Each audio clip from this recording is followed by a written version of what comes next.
Hello everyone, welcome to Deepshikha IAS academy. So आज हम कुछ जो करंट न्यूज़ थी, जो अभी लेटेस्ट अपडेट्स हैं, will talk about some of them. So I have selected few topics. All right, so what are these topics? So we'll talk about the BRICS summit that happened, and we also talk about the gene edited mustard, and also there was one place in news जो कि है Cuba.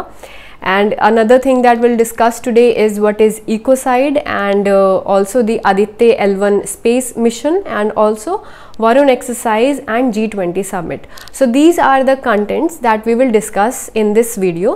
So इसमें हम इन सबको थोड़ा detail में study करेंगे and देखेंगे कि why these are relevant, and हम इसको प्रीलिम्स के ही पर्सपेक्टिव से पढ़ने वाले हैं. ऑलराइट, सो हम स्टार्ट करते हैं अपना जो फर्स्ट टॉपिक है, जो कि है 15th ब्रिक्स समिट. सो देखते हैं कहाँ पे हेल्ड हुआ and what are the main points that we need to take from this summit, जो कि हमारे प्रीलिम्स के पॉइंट ऑफ व्यू से इम्पॉर्टेंट है. ऑलराइट, सो जो 15th ब्रिक्स समिट है ये कहाँ पे हुआ? ये जोहानिसबर्ग में हुआ, साउथ अफ्रीका में, because South Africa currently chair है. Okay, so it is the chair of the BRICS summit for 2023. And जो ब्रिक्स है, सबसे पहले जो है ये ब्रिक था. Alright, so BRIC, so it had 4 countries. So ये जो 4 कंट्रीज थी, किस बेसिस पे ये ग्रुपिंग यूनाइटेड थी? So basically these were the emerging economies, जो कि आने वाले टाइम में, ये जो ब्रिक इकोनॉमीज़ थी, आने वाले टाइम में manufactured goods, services and also raw materials provide करने वाली थी. ठीक है, सो 2050 तक जो इकोनॉमीज़ हैं जो कि mostly manufactured products, services and also raw materials provide करेंगी, ये उन कंट्रीज़ की ग्रुपिंग थी. ठीक है, सो इन कंट्रीज़ में कौन कौन थे? Brick stands for Brazil, Russia, India and China. ठीक, सो ये बना था 2006 में and it was by foreign ministers. ठीक है, इन कंट्रीज़ के फॉरेन मिनिस्टर्स बैठे थे और उन्होंने ये ऑर्गेनाइजेशन, ये एक ग्रुपिंग बना दी थी. ऑलराइट, फिर 2010 में इसी ग्रुपिंग में ऐड हुआ साउथ अफ्रीका भी, तब इसका नाम बना ब्रिक्स. Okay, BRICS. सो ये जो ब्रिक्स समिट है, ये 15th समिट इस बार हुई. Now what is important with respect to this time's summit is that 6 new members have been added to this grouping. ठीक है, सो ये जो 6 new members हैं, देखिए ऐसा है कि अराउंड 20 और 20 मोर कंट्रीज़ ने इस ग्रुपिंग में शामिल होने के लिए जो है they applied, but for now only 6 countries have become the part of this grouping.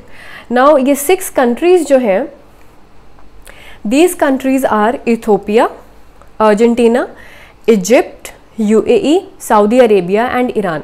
So 2 countries जो हैं वो अफ्रीका की हैं, इथोपिया एंड इजिप्ट. एक लैटिन अमेरिका की है, यानी साउथ अमेरिका की, जो कि है अर्जेंटीना. ठीक, एंड 3 है वेस्ट एशिया की. कौन सी? Saudi Arabia, Iran and UAE. Now क्यों ये इस ग्रुपिंग में शामिल होना चाहते हैं? सो इसका एक रीज़न है.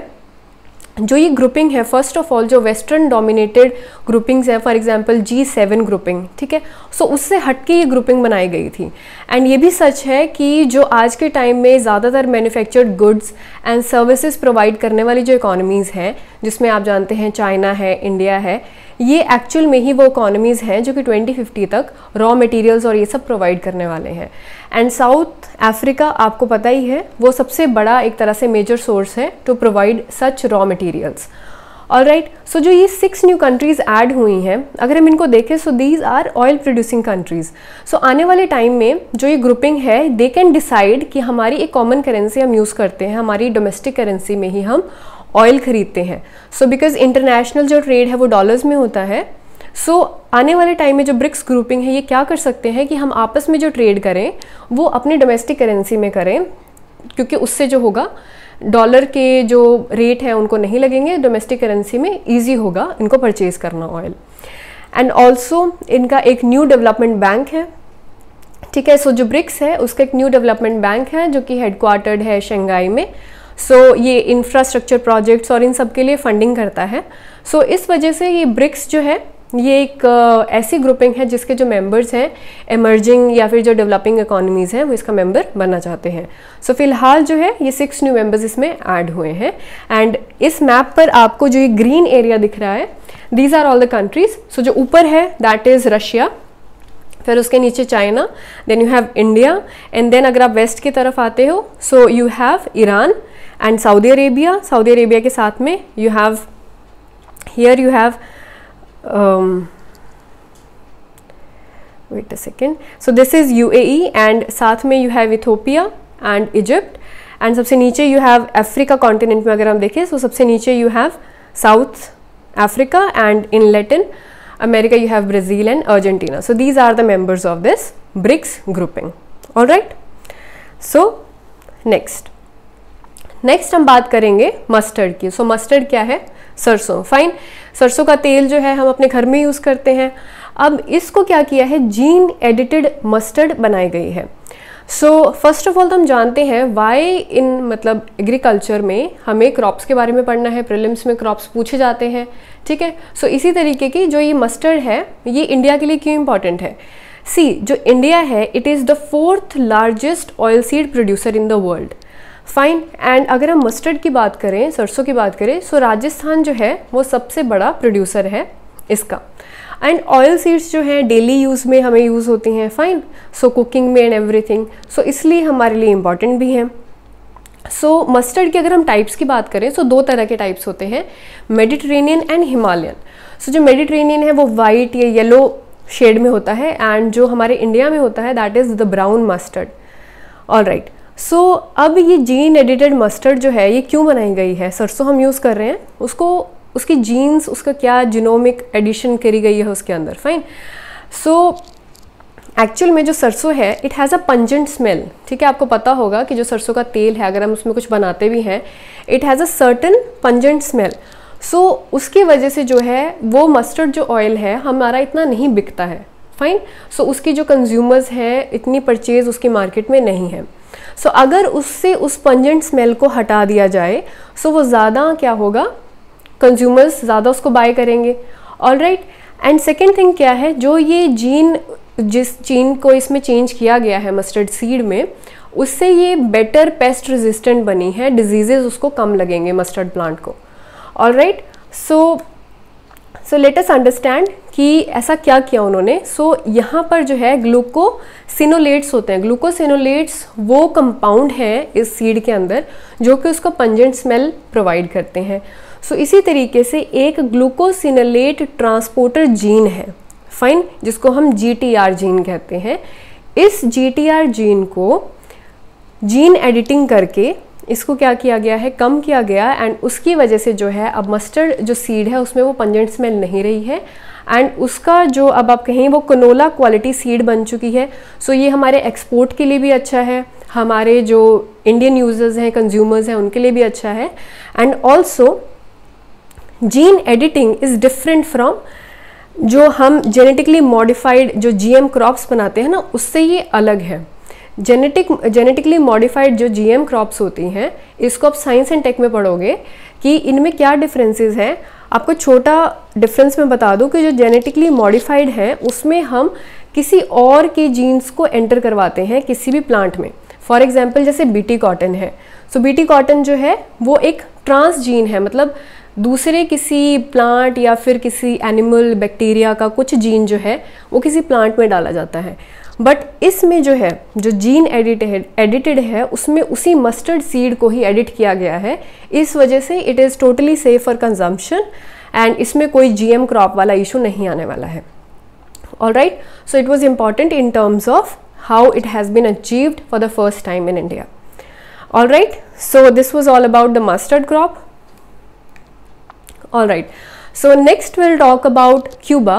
क्यूबा एक प्लेस है, fine, and it was in news. So हमें तो बस उसका जो ओरिजिन है, कहाँ पर वो है, वेयर इट इज़ लोकेटेड, उसके आसपास कौन सी कंट्रीज़ हैं, हमें वो जानना है। उसके लिए I have included this in your daily updates. Now Cuban actual में न्यूज़ क्या थी, जो क्यूबन फॉरेन मिनिस्ट्री है उसने कहा है कि एक ह्यूमन ट्रैफिकिंग रिंग चल रहा है क्यूबा में, जो कि रिक्रूट कर रहा है क्यूबन्स को to fight in Russia against the in the Russia Ukraine war में।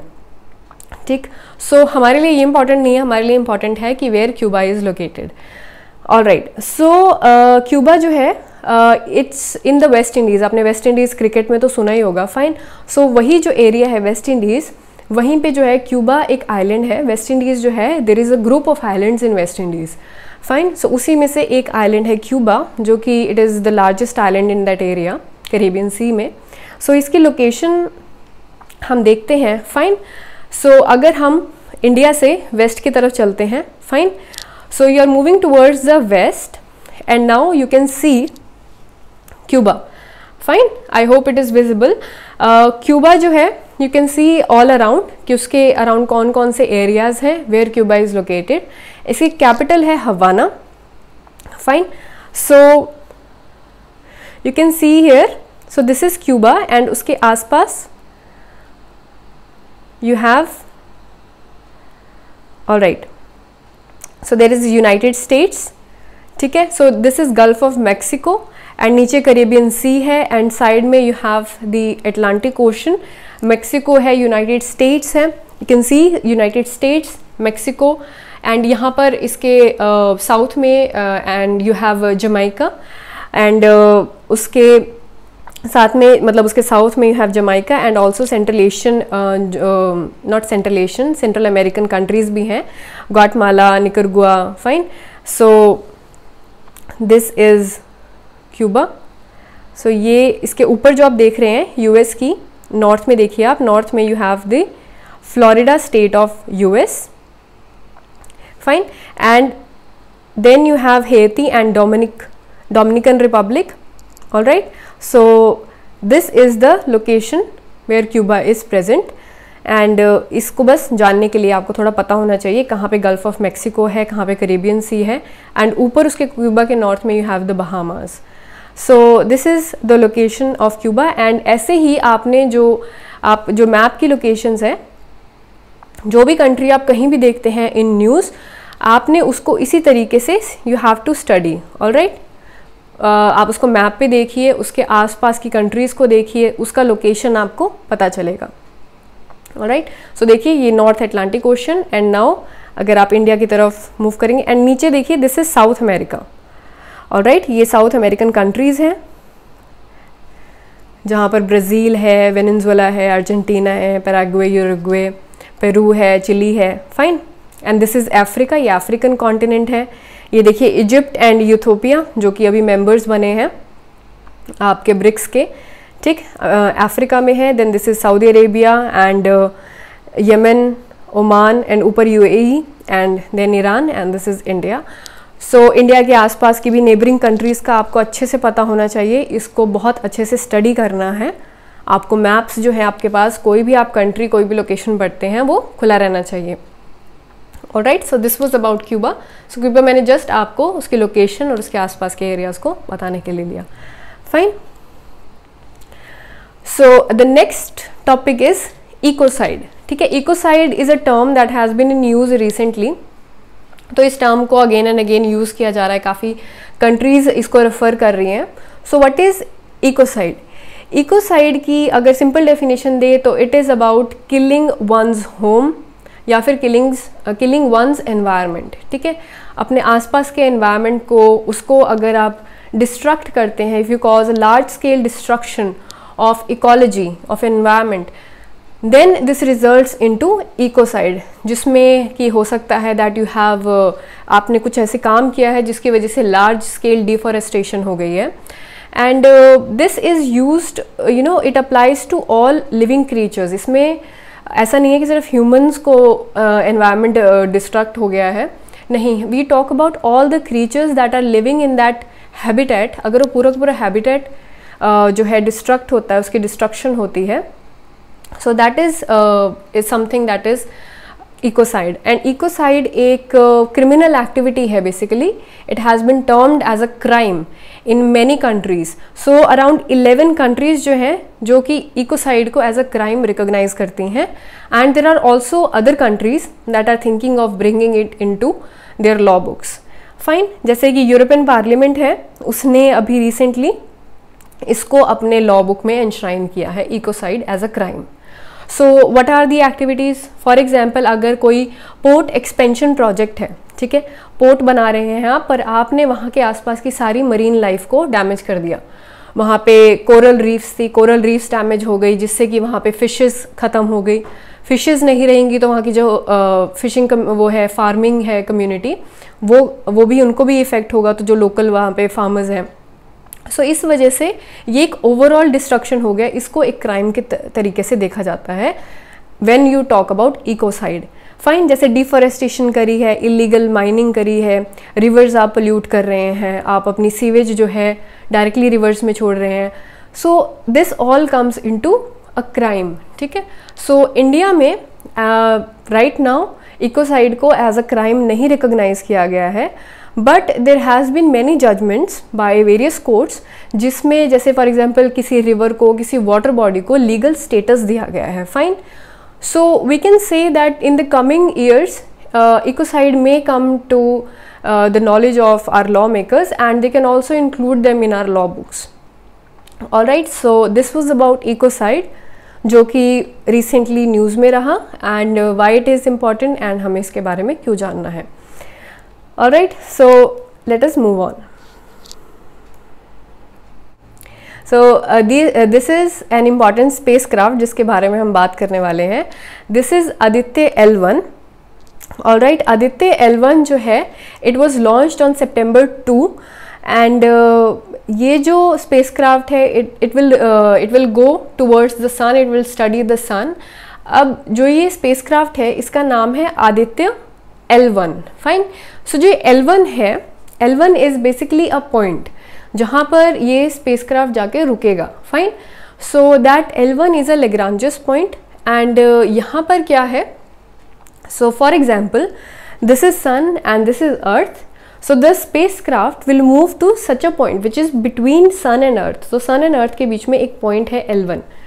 फाइन, उस पर ये स्पेसक्राफ्ट जाके रुकेगा। सो वाई L1 पॉइंट?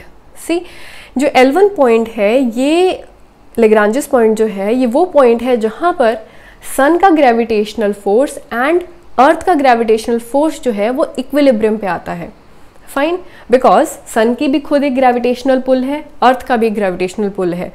तो अगर कोई स्पेसक्राफ्ट बहुत ज़्यादा सन के पास चला जाएगा, it will be pulled by the sun. Fine, so दोनों का अगर किसी को बीच में रहना है, ठीक है, सन को स्टडी करना है, अर्थ को सारी डिटेल सेंड करनी है, तो उसको एक पॉइंट पे रुकना पड़ेगा। पर वो पॉइंट ऐसा होना चाहिए जिससे कि ना तो सन की ग्रेविटी उसको अपनी तरफ पुल कर सके और ना ही अर्थ की। सो एक इक्विलिब्रियम पे उसको जाके रुकना है। So this equilibrium point is this L1। Fine, ये स्पेसक्राफ्ट वहाँ जाके रुकेगा एंड वहाँ से सन को स्टडी करेगा, सन के एटमॉस्फेयर को स्टडी करेगा। फाइन, क्या क्या चीज़ें स्टडी करेगा ये? Coronal heating, solar wind. Fine, it will study the coronal mass ejection. जो कोरोनल मास इजेक्शन है वो जो सन का एटमॉस्फेयर है, जो कि कोरोना लेयर है, उसकी जो आउटर लेयर है, वहाँ से ये कुछ इजेक्शंस होते हैं, सम हॉट प्लाज्मा। सो इसके बारे में जो है ये स्टडी करने वाला है। It will study the space weather. So एक तरीके से ये एक स्पेस बेस्ड सोलर ऑब्जर्वेटरी बन जाएगा आदित्य L1। ठीक है, सन को स्टडी करने वाली ऑब्जर्वेटरी बनेगा और सन के आसपास जो भी चीज़ें हो रही हैं, जो भी फ्लक्चुएशंस हैं, जैसे जो सन का जो टेम्परेचर है वो सरफेस पे जो उसका, जैसे आपको इस इमेज में दिखाते हैं। Fine, so there are lot of layers. So inner layers जो हैं, जैसे कोर है, कोर जो है सन का, वहाँ पे आपका फ्यूजन हो रहा है। Fine, so that area is experiencing fusion and वहाँ से सारी जो हीट है जनरेट हो रही है। And then there is a radiative zone, radiative zone से सारी हीट बाहर आती है। And then there is a convection zone. Fine, and ये इनर लेयर्स हैं। फिर सरफेस लेयर जो स्टार्ट होती है that is with the photosphere. All right, photosphere के बाद जो है आपका आता है क्रोमोस्फेयर और सबसे बाहर जो है वो आपका आता है कोरोना। जो कोरोना लेयर है ये एक तरीके से आप समझिए कि ये एटमॉस्फेयर है सन का। ये सन है और ये सन के ऊपर जो हम एटमॉस्फेयर देख रहे हैं वो एक कोरोना लेयर है। नाउ हम सन को क्यों स्टडी करना चाहते हैं, वो इसलिए क्योंकि जो सन का जो फोटोस्फेयर है उसका टेम्परेचर तो रहता है 5600 to 6500 डिग्री सेल्सियस, बट जो कोरोना है जो बिल्कुल आउटर पे लेयर है उसका कम होना चाहिए, पर ऐसा नहीं है। राइट, उसका खुद का टेम्परेचर रहता है around 1 million degree Celsius, 2 million degree Celsius. ये ऐसा क्या है और क्यों है, ये साइंटिस्ट जो है बेटर समझना चाहते हैं।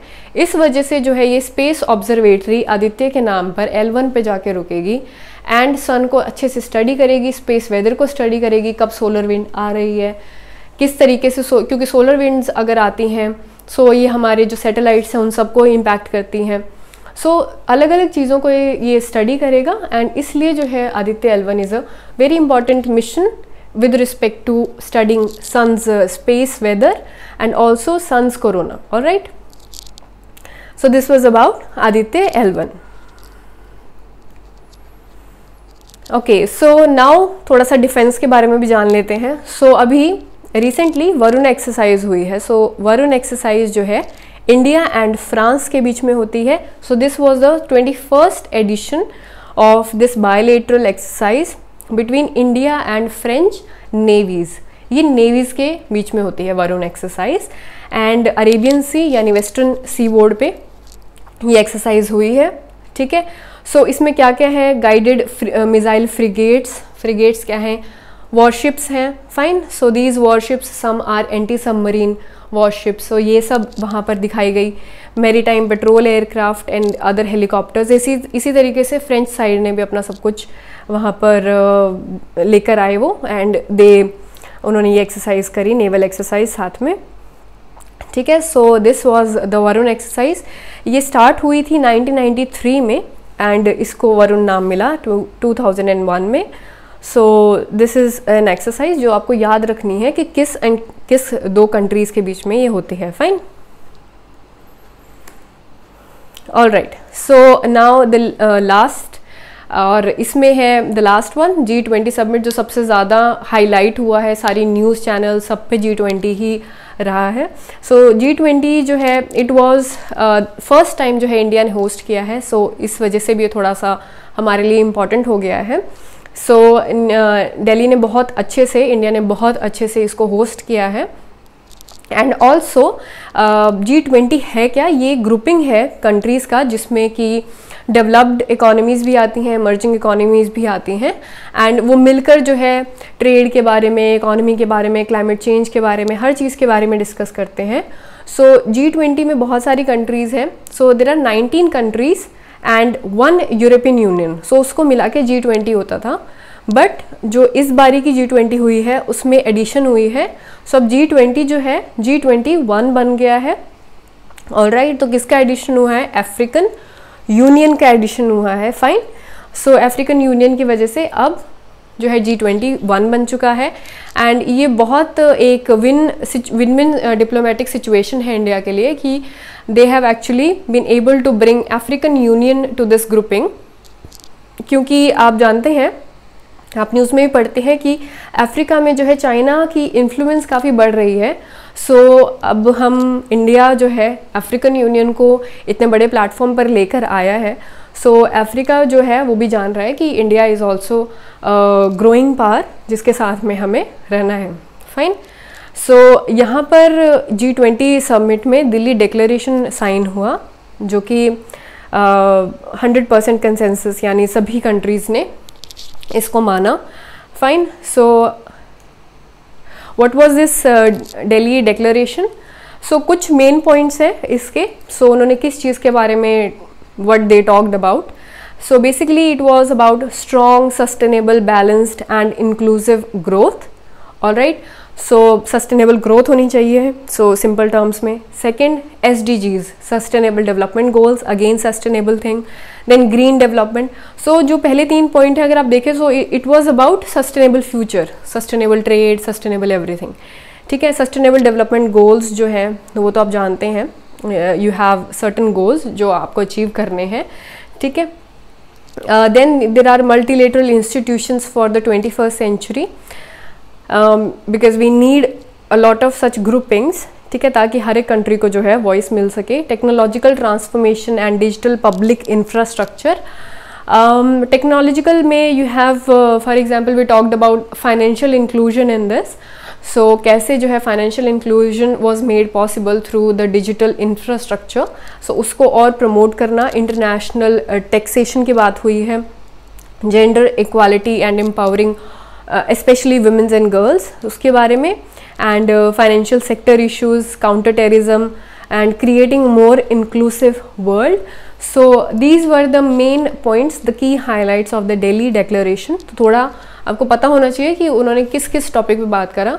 सो कोई भी ऐसी डिक्लेरेशन होती है उसमें जो मेन चीज़ें रहती हैं वो जनरली क्या रहता है, एक तो इकोनॉमी के बारे में होता है, because every country is worried about their economy, कि हमारी ट्रेड अच्छी हो जाए, हमें फ्री ट्रेड कुछ मिल जाए, कुछ बेनिफिट्स मिल जाए, ठीक है. दूसरा रहता है डिजिटल, चाहे उसमें हम साइबर सिक्योरिटी की बात कर लें, चाहे किसी और तरीके का डिजिटल फ्रेमवर्क की बात कर लें.